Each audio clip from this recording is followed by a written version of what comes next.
Hello and welcome, my name is Clown, and today I'm going to talk about Orc Massage. Now, Orc Massage is sadly not a game about, pleasing orcs. I would have been very ecstatic to talk about that. However, this has something to offer too that I very much enjoy, and I am going to be mildly ecstatic about it. Now, this is a game where you are an orc who, gives the massages, because it makes sense. You got some big, manly, very big hands, and, you can put those to use in curing and in healing the stress of a long day. So, the game has 3 women that you mainly interact with because it's early access, so it only has 3, and it's pretty good. I can say that with a high level of confidence that I did very much enjoy the adult portion of this game. However, as always, gotta get through. I'm just gonna try and speed run the gameplay part. So basically, the way the gameplay works is you have 2 different types of massages. You have the money making massage, and I guess I'll just go ahead and call it the love making massage. So the money making massage is very simple. You get a bunch of things that you have to do, and then you have to do them. I'm showing you on the screen. It might make sense, it might not make sense. It's kind of how they explain it to you, so there's a possibility that I'm just stupid and I didn't get it, but it's very long, and to be fair, a lot of the things in this game just take way too fucking long, honestly. There's a bunch of little cutscenes that have to play out that I really wish didn't, because you have to upgrade, and every time you upgrade it plays a cutscene. It takes a lot of money to get money. It takes a lot of time to get money to get the cutscenes, because the cutscenes, you only get them after you buy an upgrade, so it's annoying, basically. But you know what? I've slogged through many things to get slobbed on my nuts. Alright? So now we move on to the love making massage. So initially when you first meet the women, they're fully clothed, they got a couple of points on their bodies, and once you massage them, they let out a cute little moan and then they dip the fuck out. However, you build up a love meter with them, right?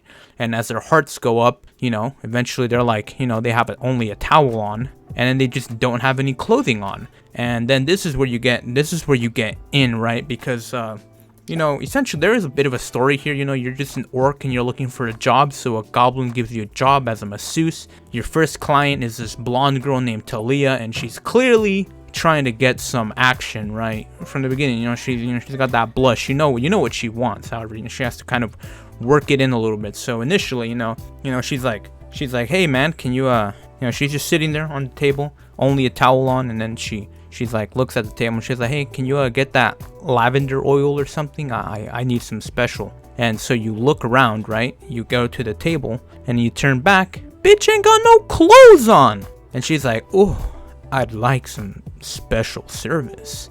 And you know what Orc does? He puts his hands up and he's like, Clown, you gotta explain to these clowns what happens right before this point, because there is in fact more gameplay to explain. So basically, once you get to a certain love meter level, you have 2 different phases to the love making massage. The first phase, you just have your disembodied hand finding points that you have to go ahead and massage again. It's more massaging, right? And so you just kind of like clunkily waddle your fucking arm around. And then you move on to the third phase, which is the real intimate massage, where you're sticking fingers in. It's all just titillating play at that point. Anyways, after Mr. Orc explained to the audience, or actually didn't explain to the audience, he told me to explain to you guys what happened directly before, Talia was like, hey, can you penetrate me? And then it happens, and then you get to see very, very nice scene. Honestly, what I will say, before I got to this point in the game, I was actually genuinely thinking, I was like, alright, I don't really fucking like this. It's kind of pissing me off a little bit. But you know what, once I watched that first adult scene, I was like, okay, I'm gonna stick around to get all of them, and I'm damn happy I did, because they're really good. And you have like full control. Okay, you have you have a lot of control over the camera while they're doing like almost every part of the game. You can actually swivel your camera around, look all around. It's really nice. And even during the adult things, you can move around, and then you can change camera positions, and it's awesome. You motherfuckers ain't gonna see shit. You're just gonna see their faces, which that's probably what I've been showing, because I'm not gonna show their entire bodies. That's scary. I'm not gonna do that.